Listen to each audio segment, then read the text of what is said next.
Hi, everyone. Are you tired of aromatic reactions yet? Oh my goodness. One more video, and then we'll be done. Let's take a look at some remaining aromatic reactions that are not electrophilic aromatic substitution. Yeah, that's not the only type of reaction that benzene can do. There are, what, 4 different other reactions? And they're all contained in Key Concepts, Unit 1, Part 3. Woo, loaded document. Okay, so go to Canvas, open up another copy of the Key Concepts, or continue editing, modifying, marking up your own copy that you have on file. And it looks like this on the first page, right? Your 8 electrophilic aromatic substitution reactions. Okay, we're not going to talk about those. We have plenty of other videos to do that. Instead, okay, I cut a bunch of stuff out and forgot about that. Scroll down to see this section which talks about more reactions with aromatic rings. Here we go. So those 8, let's take another peek again. These 8 EAS, electrophilic aromatic substitution reactions, are the most popular, maybe the most important, but there are others we need to be aware of. Here are 2 nucleophilic aromatic substitution reactions. I guess you could call them NAS, but there's only 2 of them, so I'm not going to use that abbreviation or acronym very often. Okay, let's look at these 2. The first one of these nucleophilic aromatic substitution reactions is treating sodium hydroxide, potassium hydroxide, lithium hydroxide ion. If you react hydroxide ion with aryl halides, you can get a substitution reaction to happen. That is sort of like SN2, maybe? Do you remember if we had an alkyl halide and we treat it with hydroxide ion? If it was a primary halide, you could do SN2, right? Lone pair on the hydroxide ion could attack from the side opposite the halide and displace it. Bromine is a leaving group, and that would create an alcohol through a substitution reaction. So this reaction is not SN2. We'll see the mechanism in a minute, but it's sort of similar. You are substituting a halide with the alcohol group, and the alcohol group comes from sodium hydroxide. So that's actually going to happen here. That's our product. It is a substitution reaction by a different mechanism. So wherever the halide is, substitute with an alcohol. Pretty straightforward. So chemistry builds off itself. Last semester we talked about SN2 reactions. You still need to know that, but knowing it can give you a great clue as to how to solve this problem, how to predict this product of this reaction. Yeah, substitute the bromine or the halide, right? Other groups are not halides. They don't react. Okay, we got some limitations on this reaction. It can't just be any benzene ring with a halide. It cannot be any aryl halide. The aryl halide must be deactivated. Ooh, so you really, really need to know which groups are meta-directing, strongly deactivating, and which ones are orthopara activating groups, right? Okay, so just to highlight that, we just have plain old bromobenzene here. That's not deactivated. Oh, new game. When we talk about this reaction, we kind of ignore the halide and then consider the rest of the ring. So the rest of the ring is just benzene.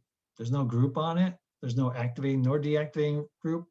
For this reaction, I would consider this a neutral benzene ring, neither activated nor deactivated. It does not react because the requirement, nature, she makes the rules. The requirement is the ring has to be deactivated. When we look at the mechanism, I can give some reasoning as to why. So that's coming up in a second. And just to make the clear distinction, we got para-bromotoluene here. This also doesn't react because if you ignore the bromine and ask, hey, ring, how you doing? Well, methyl is a weak activating group, right? No carbon halides, carbon, yeah, weakly activating, darn it, doesn't work. That's just what we observe in the lab. Okay, let's take a look at the reaction, the mechanism that is. Okay, I'm changing up the molecule. Bromine is my favorite halide, but does not require bromine. Any halide except for fluorine. Fluorine's oddball, remember? Teflon, fluorine, nothing sticks with Teflon. I don't know. Fluorine's an oddball. Odd halide. Doesn't work for, well. Iodide, chlorine, bromine, they all work. The product, if you want to predict it, just predict the product over here on the side.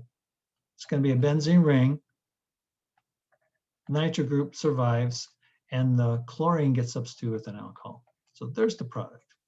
Now we want to show the mechanism, and that is something you need to know or memorize. Okay, well, how do we get started? Well, knowing SN2 helped us to predict the product. It can also help you get started on the mechanism, sort of. Okay, so the mechanism, I'll rewrite it. Rewrite the molecule, just start over cleanly. Oh, let's make it bigger. Yeah.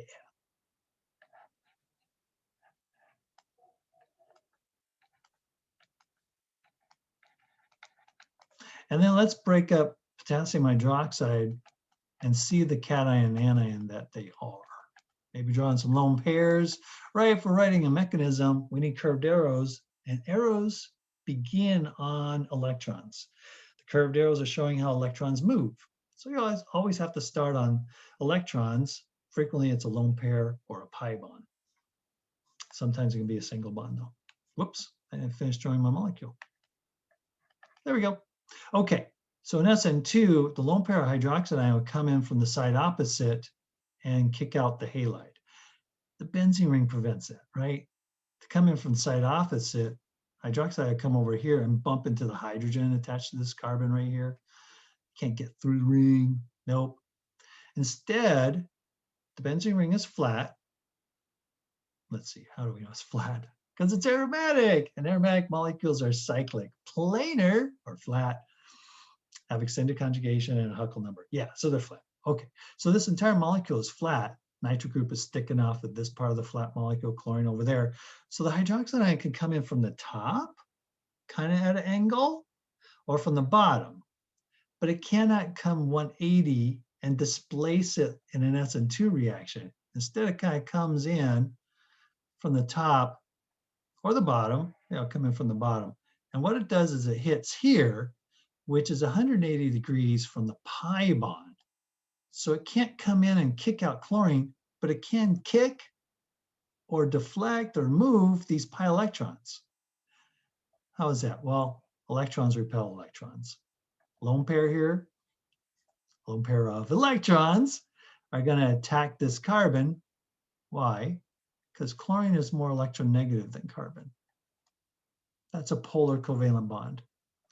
So the negatively charged oxygen is attracted to the slightly positive carbon, uses the lone pair to connect, and it kicks this lone pair, this pi bond onto this carbon as a lone pair. Okay, so pi bond's gone. We now have a lone pair. Nitro group didn't change. It's still there. This pi bond's still there. So is this one. Chlorine, you didn't change either. But the hydroxide ion uses lone pair to attach to this carbon. Is this product aromatic? No, right? A couple reasons why.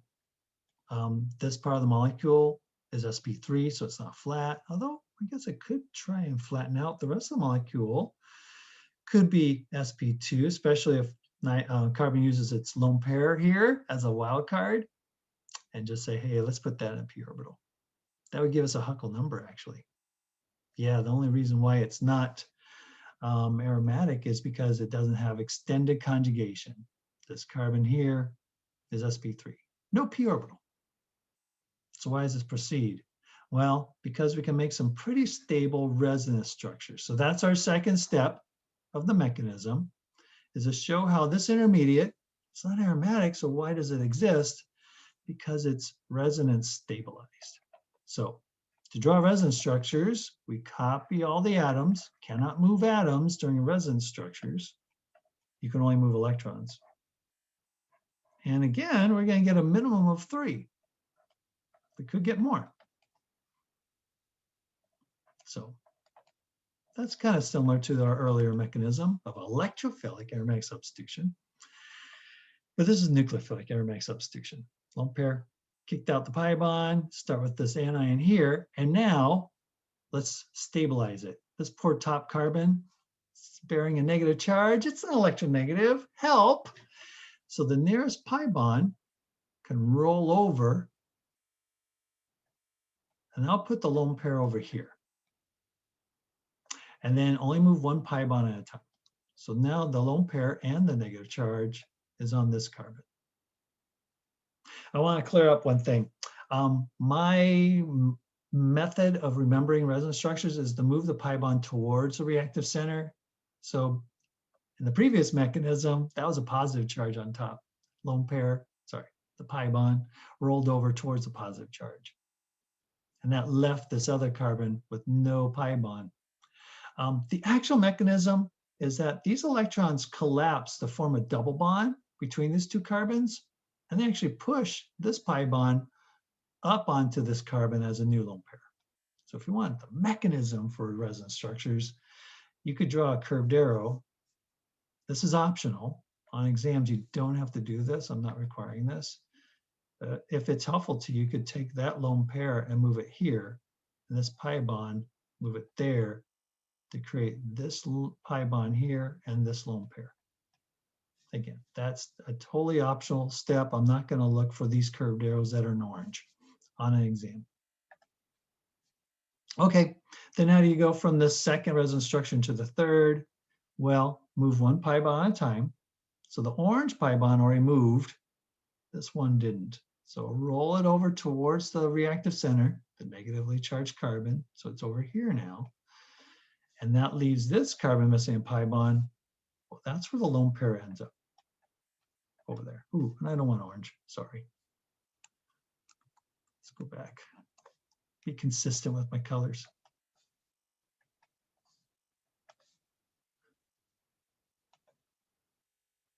All right, there we go. There's our third resonance structure. Cool. Missing something I wanted to illustrate, and I just realized why. We'll have to do this mechanism a second time. Fast forward if you get it, but pause the second one at a key step. We'll get to it later. The point I'm looking for, just to clarify, you get a minimum of 3 resonance structures. What you then want to do after you draw these 3, and how do you know you got the right 3? Well, one way is to check and see if the negative charges are all are all meta to each other. So in this first resonance structure, lone pair's on top. Meta to that is here and over here. And hey, that's where the other lone pairs are. Again, the way the pattern works with the pi bonds moving around the ring, the negative charge or the positive charge in the previous mechanism, they should all be meta to each other. Cool. And then in the previous mechanism, we said, okay, for the positive charge, see if there is an atom next door with a lone pair. And so we check this top carbon, nope, no atom with a lone pair there. Check this out one, no atom with a lone pair. Check this over here, no atom with a lone pair. Yeah, so there's no additional resonance structures if this was positive. For this mechanism, we have a negative charge. So you don't want an atom with a lone pair because the lone pair will repel the negative charge. And that kind of explains why if you have an activated ring, so let's do one more here. Let's say you had an ether here with a lone pair and you had a halide. Well, in the resonance structure, you would have the alcohol attack the halide, and then this ether would be down here, and then there'd be a negative charge that could show up over here and over here. And now you have lone pairs on adjacent atoms more importantly, a negative charge next to a lone pair, electronegative atom, that's really unstable, right? Two adjacent negative charges repel. We're threatening to break this bond as these atoms repel each other. Yeah, so we get no reaction.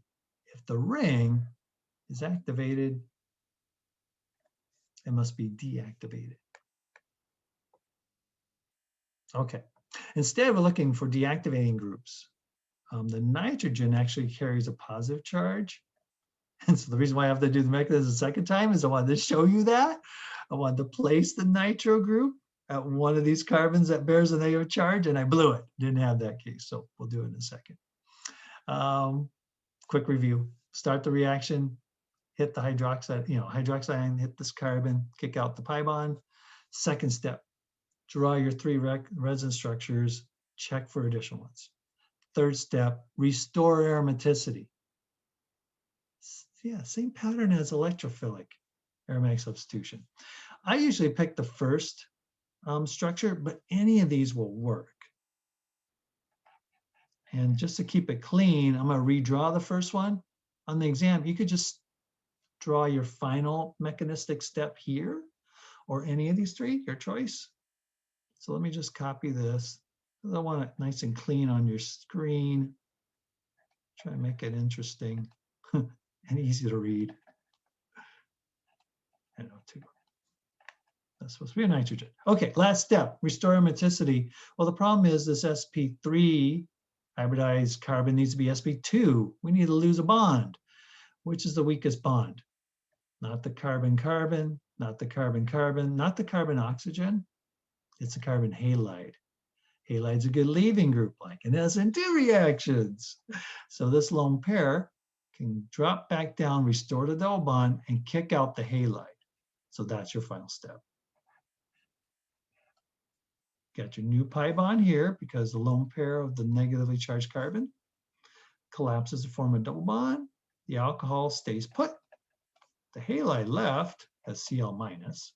That's a nice stable anion, even though it's negative. It's not basic. It's not very reactive. And the rest of the pi bonds and nitro group are all there. And we're done. And that's what we predicted, didn't we? It's underneath here. Yeah, we predicted that to be a product. Nice. Let's do it one more time. Let's go over here. We have some room.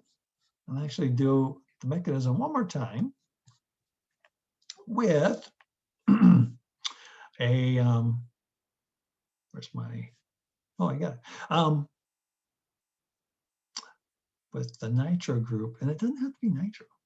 Is there another one I could do? It doesn't have to be a nitro group, it has to be a deactivated ring. Nitro is the most common. The problem though, is like if you put a carboxylic acid out there, that is a meta-directing, strongly deactivating group, but carboxylic acid reacts with hydroxide ion. Not good. In unit 2 of this semester, we'll see that esters and aldehydes and ketones also react with hydroxide ion. So that's not good either. So our choices are kind of limited. What else I got? The CF3 group, sulfonic acid group. That's not going to work. CF3 works in the reaction, but I'm not going to get my third resonance structure. I guess I'm stuck with the nitro group as a way to show that third resonance structure. I have to think about it. See if there's another group. We haven't seen iodide yet. Why not? And how about lithium hydroxide? Ooh, and just ignore the lithium. It's a spectator ion. And let's draw the mechanism and predict the product. Step 1, lone pair on the hydroxide ion attacks the carbon and bumps the pi bond up onto the adjacent carbon, creates a lone pair.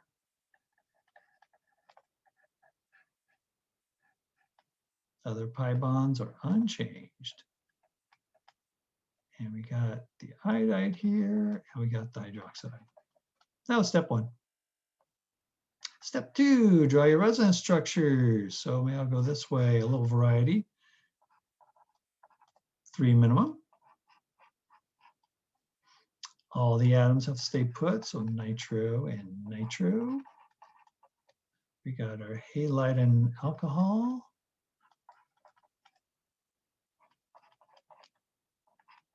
Keep all our atoms in place, only move pi bonds, lone pairs, electrons. Let's see, this poor carbon is not doing well. Let's help it out. The nearest pi bond's right here. The other pi bond's too far away. Also, you can't make a double bond to this carbon, right? That would give 5 bonds of carbon. Okay, so move this pi bond over up to here. Yay, and this top carbon. Nice sigh of relief. Got its 4 bonds, neutral. But that's at the expense of this carbon. The other pi bond didn't move. Let's draw that a little bit better. Come back. There we go. This carbon's missing a pi bond. That's where the lone pair sits now. Do you want to put them in the ring, on top, on the bottom? They all work. You know, put it at the top. Put it near this carbon where the nitro group's attached. Let's see, am I done? Nope. 3 minimum. I moved this top pi bond, so now it's the bottom pi bond's turn, this one here. Move it towards the reactive center. So the pi bond goes there. Top pi bond, you already moved, so stay put. And now this carbon bears the lone pair. Put it inside the ring if you want, sure. Or you can put it outside, whatever you want to do. Put it near that carbon. Got our 3 minimum. Are we done? Well, go back and check. This carbon should be meta to the other reactive centers. So these are the meta positions relative to the lone pair. So yeah, I got a lone pair here. Down here, yeah, it's down there. Good. Where are those lone pairs? Are they next to a positively charged atom? This one, no, is a hydrogen here on this carbon. This one is a yes. Let's switch and draw out the nitro group. So it is helpful to know the Lewis dot structure of the nitro group.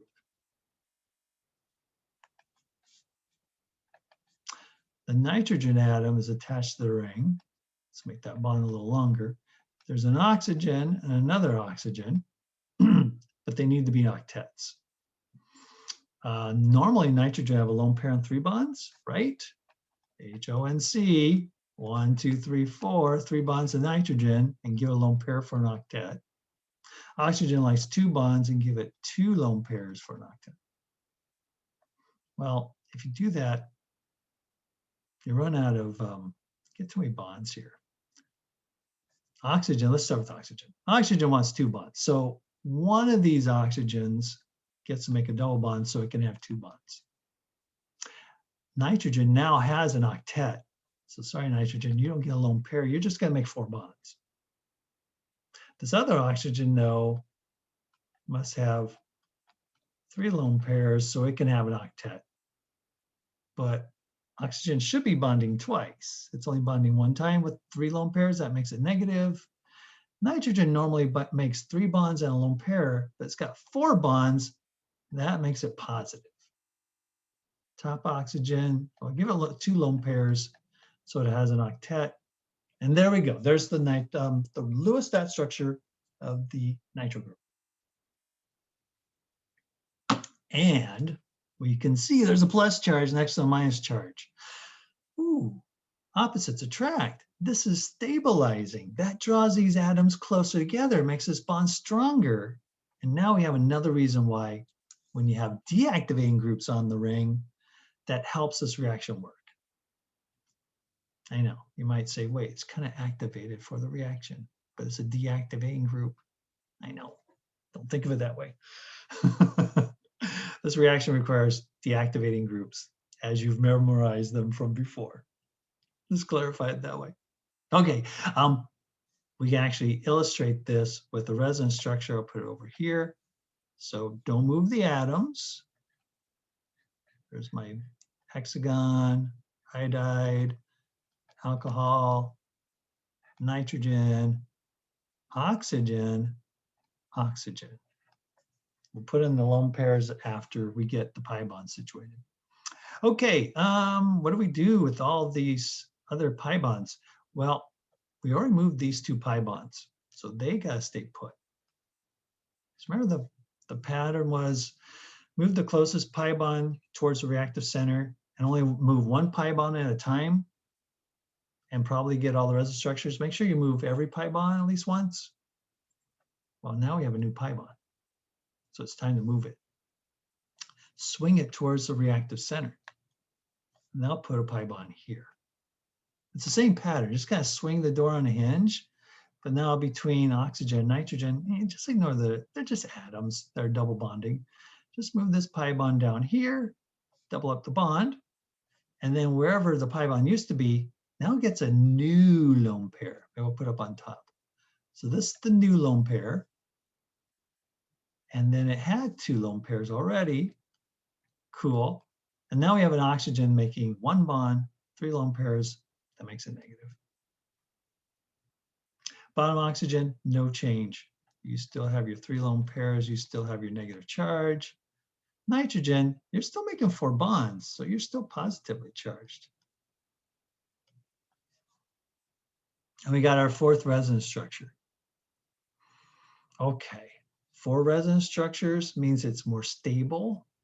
So the more resonance structures, the more stable the intermediate is. So that's also helping the reaction go forward. So you still need a strongly deactivating group that can create a 4th resonance structure to really get this reaction to go. What else can we say? Among these 4 resonance structures, which one's the most stable? Well, you can argue that perhaps it's this one because there's, well, the same number of pi bonds. There's pi bond here, here, and there. That's 3, and there's still 3. You got 2 negatives and a positive. Yeah, we got 2 negatives and a positive. I guess all 4 of those are equally stabilizing. I really don't see a difference in stability. I was hoping for an additional pi bond to show up, and it didn't. Oh well, enough said. Let's finish out the mechanism. Any one of these 4 could be made aromatic. And I usually pick the top one, or the first one that we made. Just have the lone pair collapse, make a double bond here, and kick out the halide.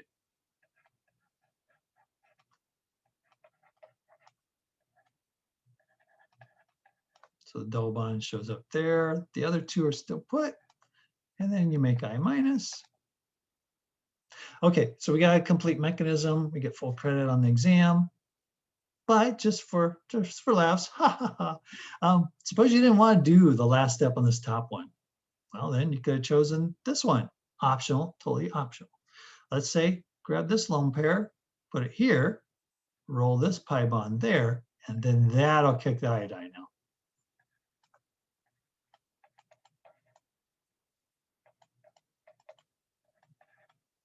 And you know what? I don't know why I'm drawing the resonance structure of the Nitro Group. You could just draw NO2. When you're drawing it, you decide how you want to draw it. This arrow should have went to the middle of the bond because that's where the 2 electrons are going. They're going to form this pi bond. This pi bond here rolled over to go here. Iodide left, O minus, I'm sorry, OH and I minus is over here, and the bottom pi bond, nothing changed.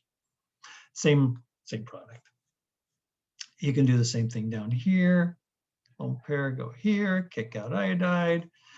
I'll make the same product. You can even do one of these. You can choose either oxygen.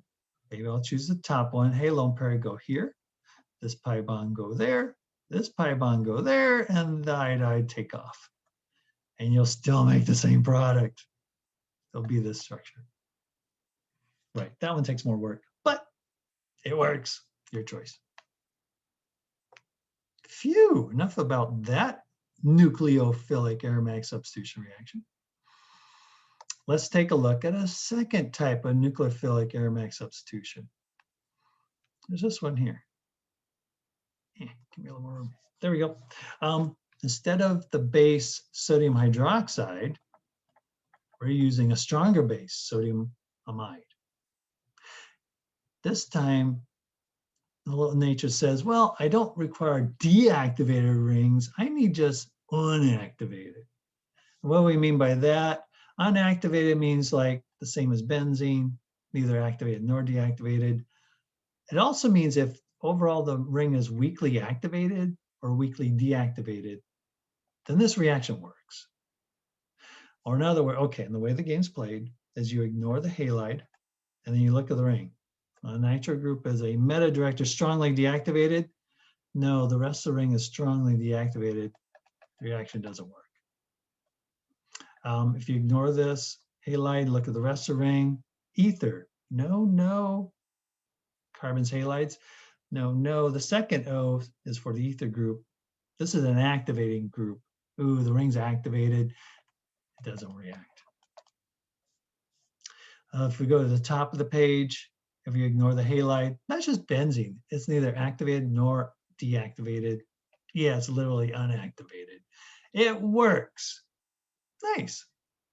Well, what happens? Well, with the hydroxide ion, you get just clean substitution. And it appears that's what you get here. So bromine goes away. The amine group, NH2, comes in. Cool. A little twist. Does this bond reaction work? Well, you see products there, so I guess it must. Why? If you ignore the halide and you look at the rest of the ring, there's an alkyl group. No. Carbons, halides. Carbon is weakly activating. Yeah, this ring is weakly activated, and that's permitted.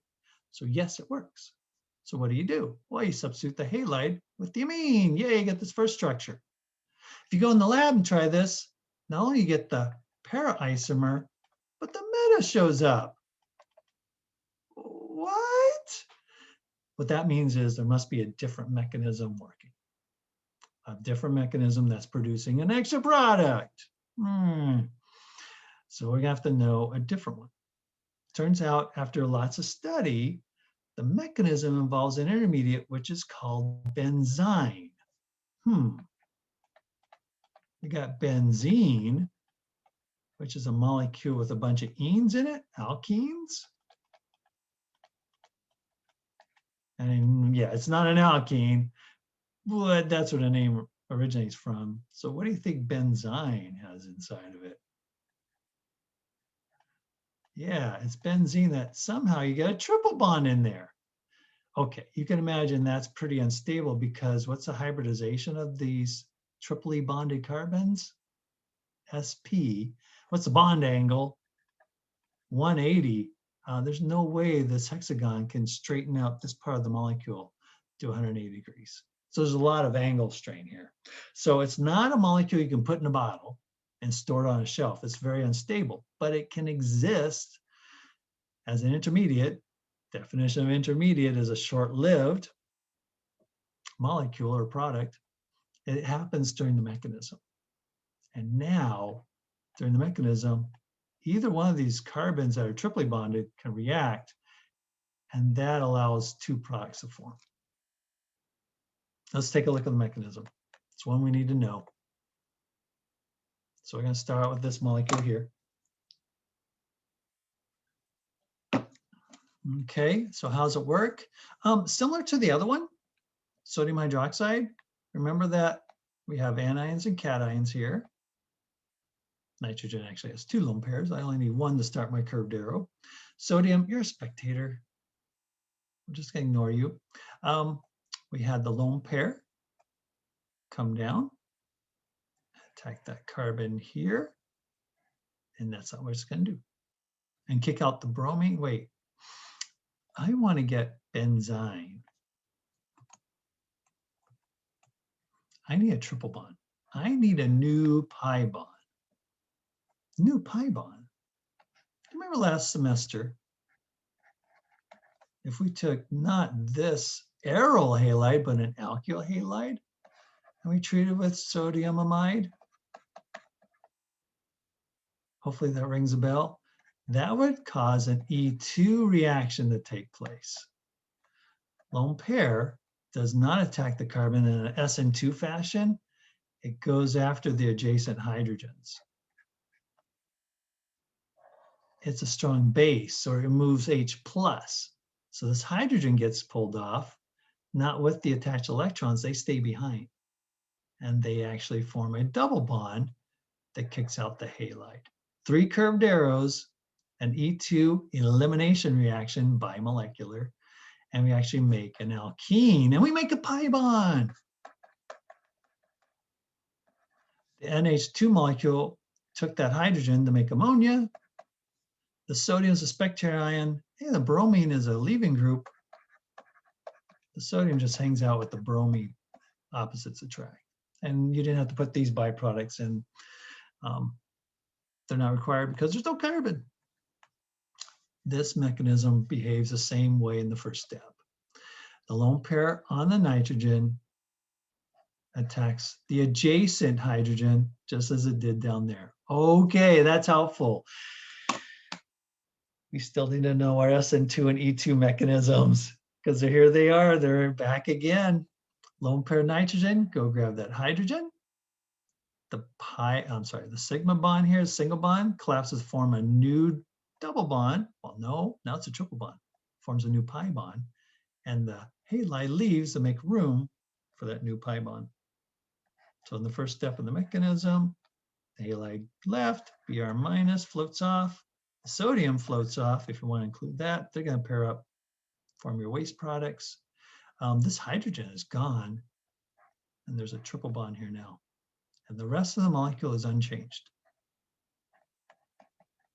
And there is our benzyne intermediate.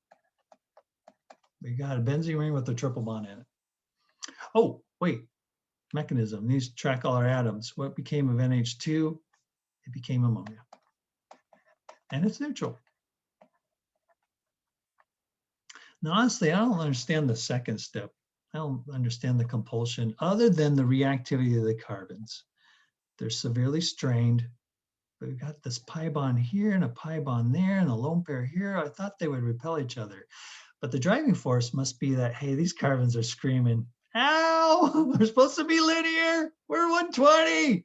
We're trying to stabilize this triple bond, help us out. So the nitrogen can attack either of those carbons to help it out.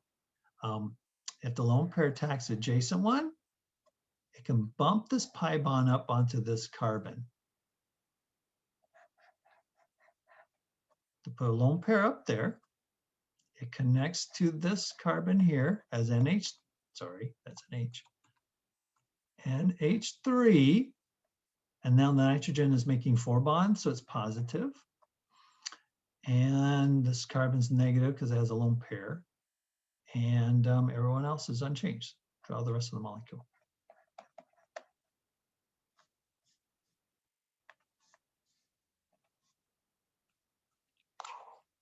I need more room, so let's delete all this. The other thing you can do is to redraw this intermediate up here, the benzyne intermediate. This is a 50-50 shot. Sometimes the nitrogen could approach and attack that carbon and bump the pi bond up onto this carbon on the right. And now your intermediate has a lone pair over here. And the nitrogen is now attached to the top. And the rest of the molecule is unchanged.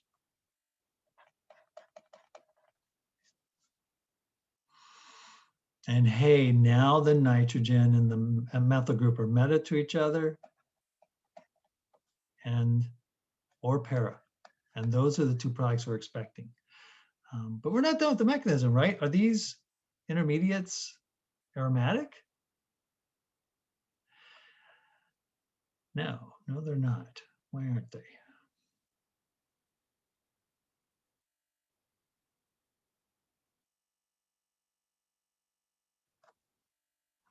Oh, because I'm leaving out a pi bond. Ouch. They are aromatic. Remember when I said the rest of the molecule is unchanged? 1 pi bond, 2 pi bond, they stay there. But this bottom pi bond is supposed to be there. Sorry, my bad. And the answer is yes. These are in fact aromatic. Yay! Aren't they special? Have special stability? They do. But inside the molecule, we have a zwitterion. It's been a while since we used that term last semester. A zwitterion is a molecule containing a positive and negative charge. It can happen, like in amino acids. They're actually stable in water, but not here. No, opposites attract. if you explore the internet, on the internet or in other textbooks, you'll see 2 steps to get to the final product so you can get rid of these charges. I like doing 1 step. Whether or not it actually happens in nature is a point of controversy. Sometimes what you have is a solvent molecule that will remove this hydrogen in 1 step, and then a lone pair will grab it, the hydrogen from the solvent molecule. Another idea is if you draw the bonds, maybe I should draw the bonds.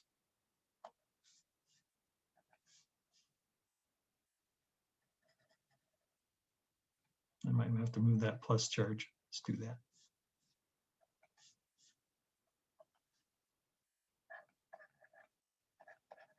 There we go, drawing the bonds. I'm wondering if this lone pair is able to approach that hydrogen, grab it, remove its H+, and then this lone pair can go down here to form the lone pair of nitrogen. So we got benzene. There's a hydrogen up here, good, just as there's hydrogens everywhere else on the ring, except where there's methyl, and where there is the amino group. So your last step of the mechanism is have the lone pair grab a hydrogen and neutralize the charge.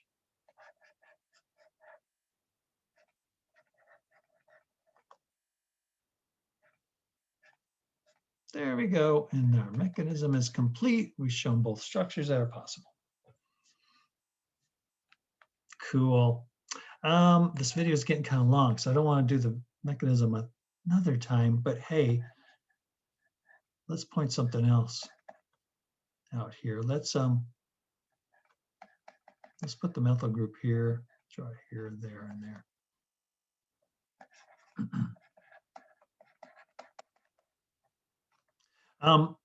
Let's just predict the products.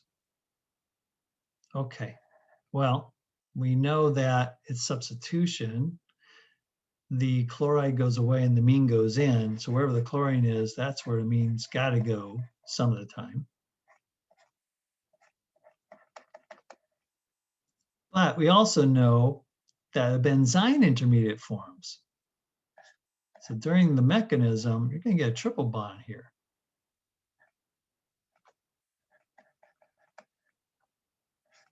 So that either of these carbons could end up with a nitrogen. So you're also going to make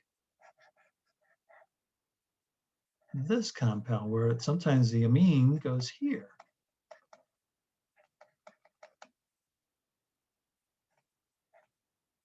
Cool. Okay, now go back over here and ask yourself, well, wait, what if I drew the molecule like this with a circle? How would I know that the triple bond always goes to the right? Well, that's a silly question. It doesn't have to go to the right. It could go to the left. We could have drawn our benzene ring like this.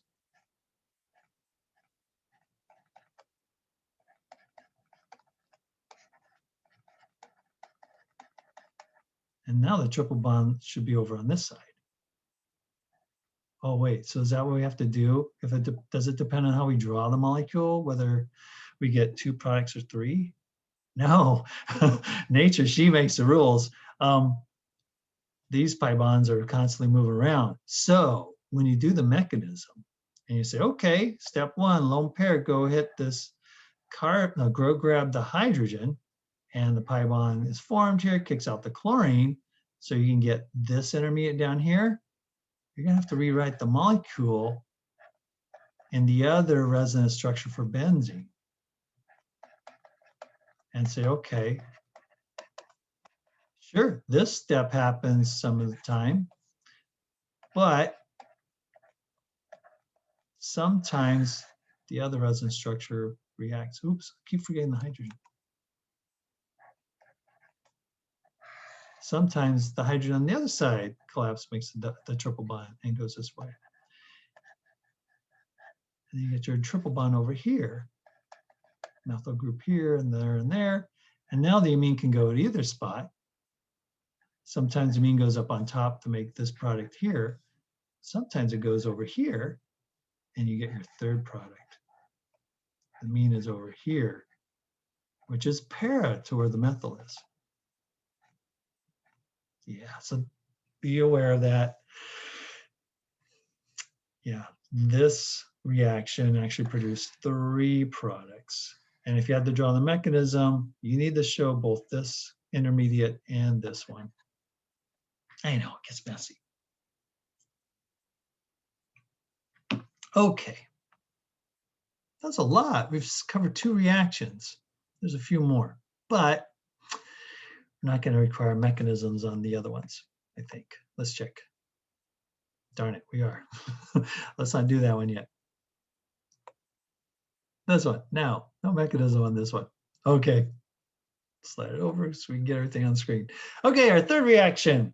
Other reactions of benzene ring. Well, this one is where benzene doesn't react, but you need it in order to get a reaction. Okay, turns out that K104, powerful oxidant, you saw it last semester, one of its reactions where it could cut a alkane in half. You could also do the same thing with a triple bond. And we said, hell yeah, cap with O's as you split the molecule, karate chop, hi-ya. And then these are aldehydes. Aldehydes are oxidized to carboxylic acids. You remember that old reaction? It'd be helpful if you do, because K104 is making carboxylic acids. And that's what's going to happen here too. But you don't have an alkene. I know, looks like you do, but this is benzene, aromatic. These are not alkene carbons. They survive. It turns out if any side chains, any alkanes have a benzylic hydrogen, permanganate attacks it and just chops the heck out of these side chains to turn them into carboxylic acids. Over here is another side chain. Is there a benzylic hydrogen? Yes, there's 2 of them. So this ethyl group gets chewed up, and in its spot, keep it in the same orientation at this position, you now get a carboxylic acid. Okay, so the pattern is all benzylic hydrogens are removed, attacked by permanganate ion, and the entire chain is chopped off, and in its place is left a carboxylic acid. Now remember what benzylic means. We just cut and pasted this from Key Concept Unit 1, Part 1. Just to remind us, the benzyl group is where you have an extra carbon, a CH2 group attached to your benzene ring. Whereas the phenyl, that's just talking about an extra benzene ring.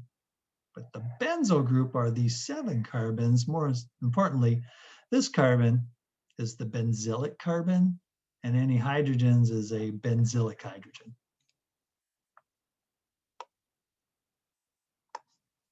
Okay, so let's finish drawing the product of this reaction. I took care of the methyl, it's a carboxylic acid. Took care of the ethyl, it's a carboxylic acid. What about isopropyl? Yes, there is a benzylic hydrogen here. So it gets chopped up too, and we get a carboxylic acid in its place. What about this one? HONC, 1, 2, 3, 4, 4 bonds carbon. I see all 4 bonds. There are no hydrogens. There is no benzylic hydrogen here. This doesn't react.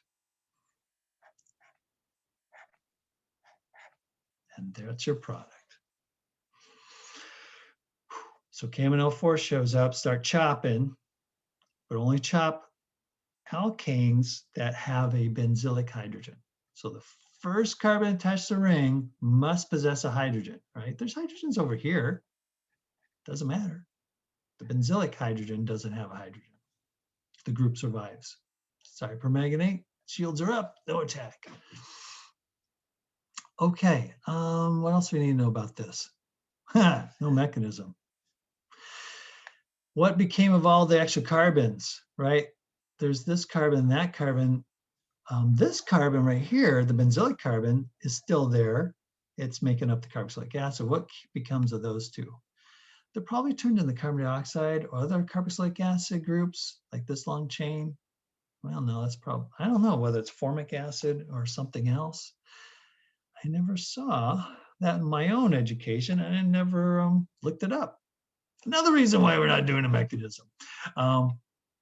Anywho, you don't have to draw those other products. It's a little different, right? Usually we track where all the carbons go. And then chemistry has tons of exceptions. So here's one more. You don't have to track all the carbons. What else can you do with benzylic carbons or benzylic hydrogens?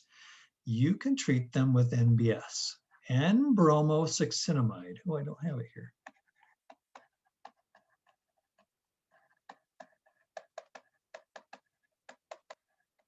Okay, that's this molecule here, NBS, N-bromosuccinimide.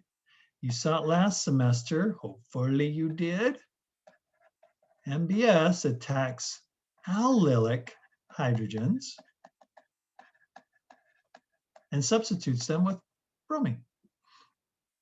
And it was a free radical process. That should be in here. Sorry, I'm missing some key points.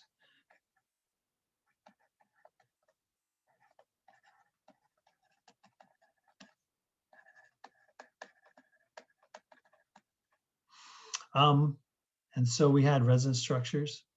So you might want to review that from last semester, but I'll show you the mechanism and that'll be a formal review too. But NBS attacks hydrogens adjacent to alkenes, the allylic hydrogen, and substitutes them with the bromine. That's what the B stands for in NBS. We don't have an analogous NCS or an NIS. There's no chloro or iodide derivatives, not that I'm aware of. And that actually makes bromine my favorite because it helps me remember NBS can be a source of bromine.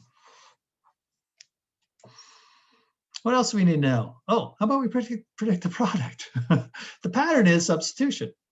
So knowing this old reaction will help us get through the new one. NBS substitutes allylic hydrogens. So find your alkene, go next door, any hydrogens on that carbon? Yes, okay, substitute it out. Last semester we said, just do it one time. Just do the monobromination products. I know there's 3 hydrogens here, but let's only swap out one of them. That's usually how the reaction works.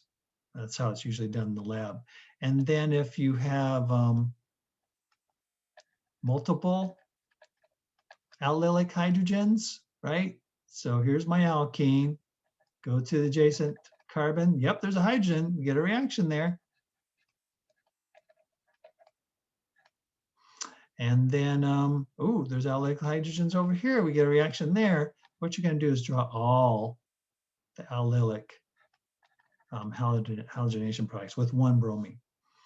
And then you might remember that in the mechanism, you can sometimes get the cis isomer of these. Thankfully, we're not going to see that here because benzene is just benzene. There's no cis or trans form of benzene. All right, so let's play this out. Same pattern. We found all the allylic hydrogens and swapped them out. Let's find all the benzylic hydrogens and swap them out for a maximum of 1 bromine per molecule. Okay, well, hey, methyl group, you're like waving those benzylic hydrogens around. Those are the first benzylic hydrogens I see on the carbon adjacent to the benzene ring. Yay, that carbon's got some hydrogens. So let's draw the molecule and take out one of those hydrogens and put on a bromine. And the rest of the molecule stays put. I'm going to take a shortcut on my benzene ring. Do that. Cool. You know what? There's a benzylic hydrogen here. So that sometimes can react. And yep, you got to draw that as a separate product. Bromine sometimes goes there. Everybody else still unchanged.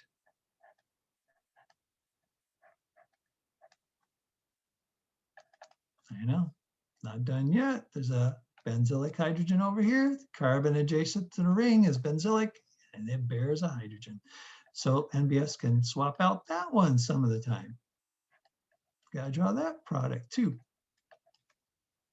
And then all the other alkanes stay put, no change there. We're just putting, just drawing all the monobromination products. And this one does not have a benzylic hydrogen. Phew. We looked at all our side chains. We swapped out the ones that had benzylic hydrogens. We're done.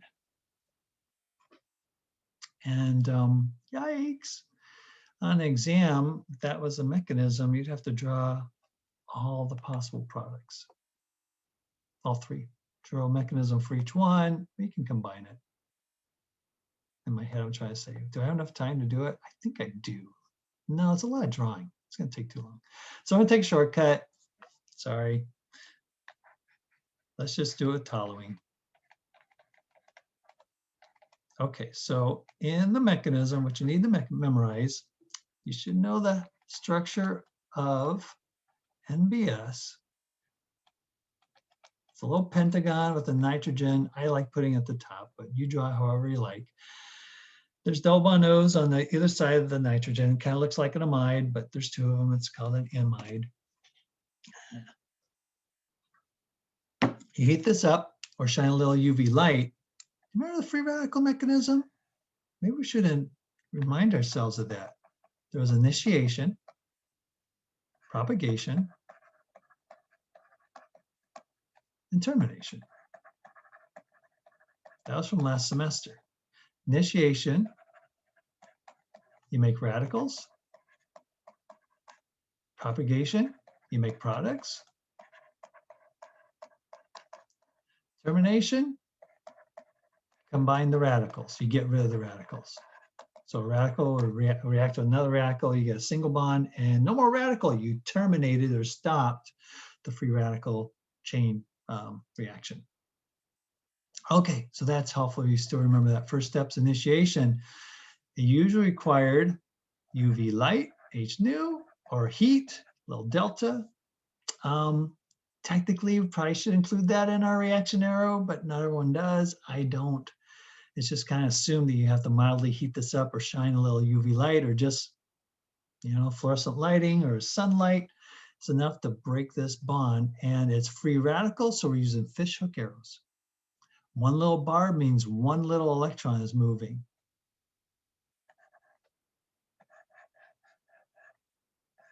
So the benzylic hydrogen didn't react yet, but it's going to in the next step. So I'm going to draw in bonds to those hydrogens. And then we have, well, this nitrogen has a lone pair, 3 bonds, still has that lone pair.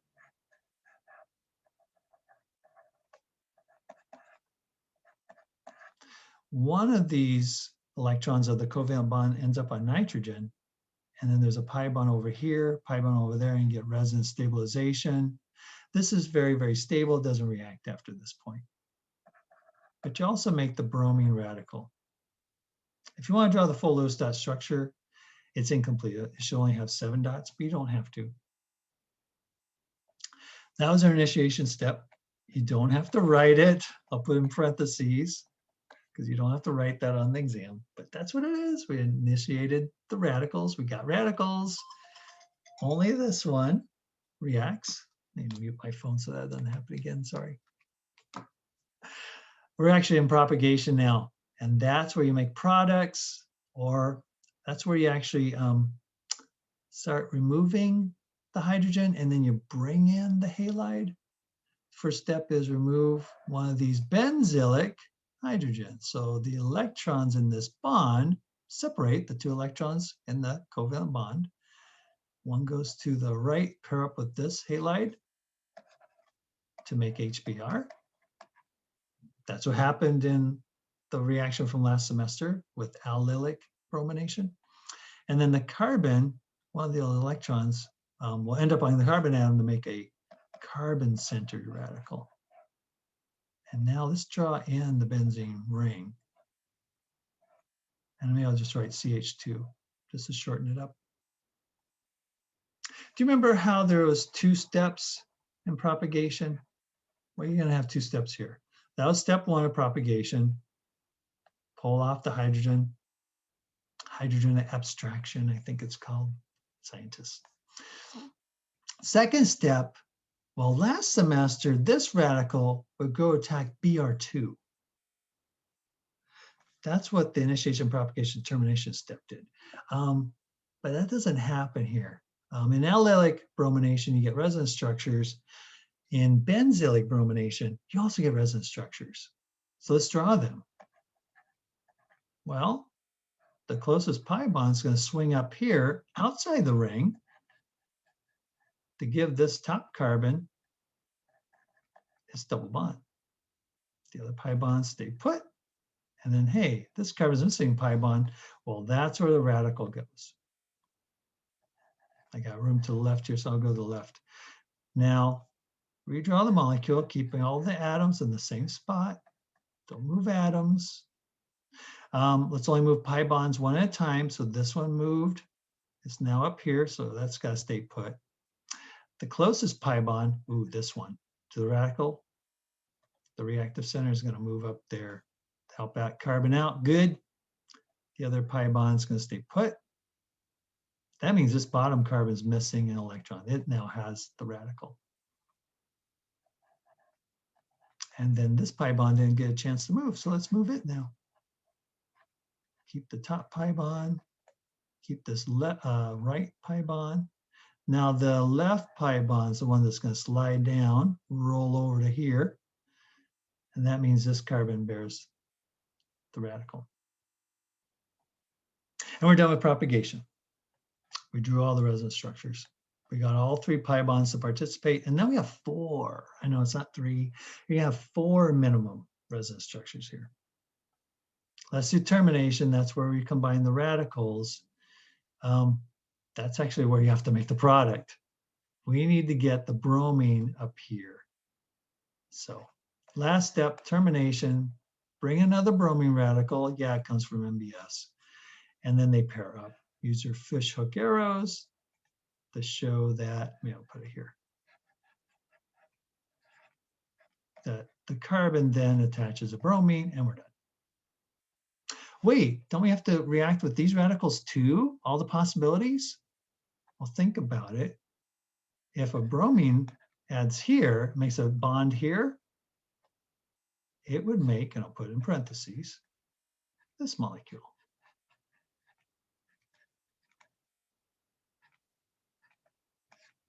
And let me ask you, is that product aromatic? No. A couple reasons why. The most important reason is this carbon's sp3 hybridized. Going way back to the beginning, there is a hydrogen there, and the hydrogen stays there the whole time.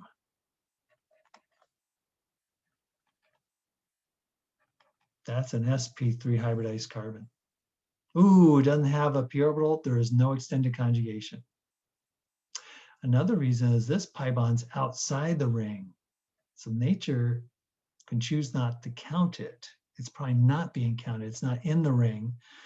We only have we don't have a Huckel number of pi electrons. We only have 4 pi electrons. It's not aromatic. And nature says, well, no, we start with aromatic molecule. I want an aromatic molecule afterwards. So she only makes this product and does not allow any of the resonance structures to produce products, because all of them will be non-aromatic molecules. Nature loves aromaticity. So you still need to draw the resonance structures. That's required for exams. I need to see those resonance structures. That explains why the benzylic hydrogens are reacting. If you had an ethyl group, someone will say, well, can't the bromine remove that hydrogen? Well, I guess in theory it could, but then the radical would be way out here, too far from the pi bonds to be resonance stabilized. So nature says, nope, that's going to be too reactive of a radical. We're only going after the benzylic ones because they're resonance stabilized. Cool. All righty. 2 more reactions. We're almost done. No more mechanism. Okay. This is actually a review too. Hey, bonus. Okay. Cadillac Hydrogenation. You remember that from last semester. It's one of my favorites because it's pretty easy. Take hydrogen gas and one of the catalysts from the middle of the periodic table, nickel, palladium, or platinum. Palladium's the common one. And the pi bond goes away. Take an alkene, make an alkyne. I said it wrong. Take an alkene, make an alkane. My brain was saying, hey, you can also take an alkyne. and you can't stop at the alkene, right? It reacts all the way down to the alkene. That's Calc hydrogenation. Also, last semester, we said that if you had a benzene ring, they don't react. They're too stable. And that's still true today. So I'm just kind of reviewing that. Calc hydrogenation, you need hydrogen. Palladium is the most common one, but sometimes it's palladium and carbon. You can use platinum, and very rarely you see platinum oxide, called Adams catalyst, whatever. You should still remember that syn addition occurs, right? So if you had, let's do a pentagon, and let's put a bromine and a chlorine here and hydrogenate it with palladium on carbon, whatever. The pi bond goes away. Methyl and the chlorine stay put, but the hydrogens add syn addition. They add cis. So you only get the cis product. Hydrogens add to the same side, cis. So you only get that. So that's review from last semester. But if it shows up on any new exams, you still have to remember that. Yeah. What else do we need to know? Syn addition. No mechanism. That's nice. Last semester we said, yeah, alkenes and alkynes react, but benzene or arenes don't. We said nitriles don't, right? The C triple bond N, even though it has pi bonds, Calc hydrogenation normally doesn't react there. Now it's this semester. We need to add the Nitro Group and special ketones that are attached to the ring, ketones on the benzylic carbon, they're called Aero Ketones. They actually do react now. So it's mainly review, but then add in 2 more functional groups that can react. Okay, there's a fine point right here that says pi bonds, such as arenes. You know what? In the lab, you can force them to react. So if you really crank up the pressure to 130 atmospheres, so that's a lot of hydrogen pressure, you can force benzene to react and form cyclohexane. Why would you do that? I don't know, but it takes a lot of, you can heat it up, that can help work. You can change the catalyst. So I looked up and rhodium actually works at normal pressures. We're not gonna see that. That's not gonna be on the exam. So chemistry majors, you should be aware of that. It's possible, maybe in an advanced course that might come up. Not here. Okay, let's do an example problem which could show up on the exam. Big ugly molecule, hydrogen gas. Okay, so last semester we said, I should change the color. We said alkenes react. We said alkynes react. Cool. That's what it was last semester. This semester we say Aero Ketones. So here's a ketone, right? Carbon attached to 2 carbons to a double bond O, and it's attached to benzene. It's on the benzylic carbon. The ketone is on the benzylic carbon. That reacts now. What about this ketone? It's also attached to 2 carbons. Well, neither of those carbons is a part of a benzene ring. So this does not react. What about this double bond O? Well, there's no benzene ring, but more importantly, it's an ester.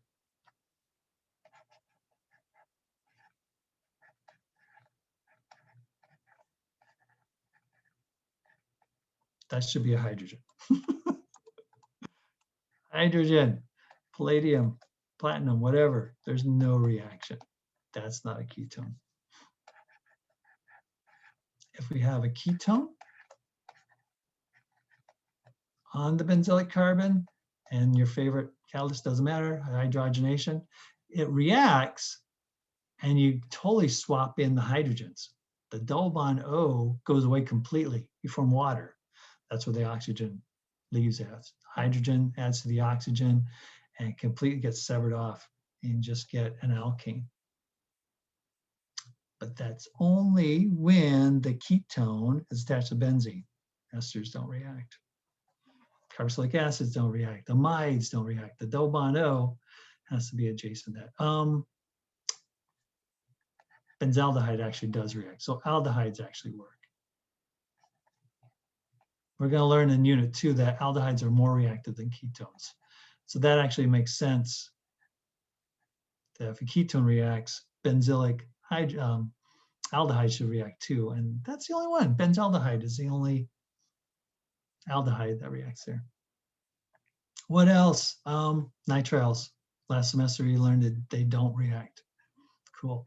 New thing though, the nitro group reacts. The oxygens get cut off, hydrogens put in their place, and we make an amine. Okay, so let's draw the product. Don't lose any carbon. So over here on the left, we got the ethyl group connected to the ester. The ester survives.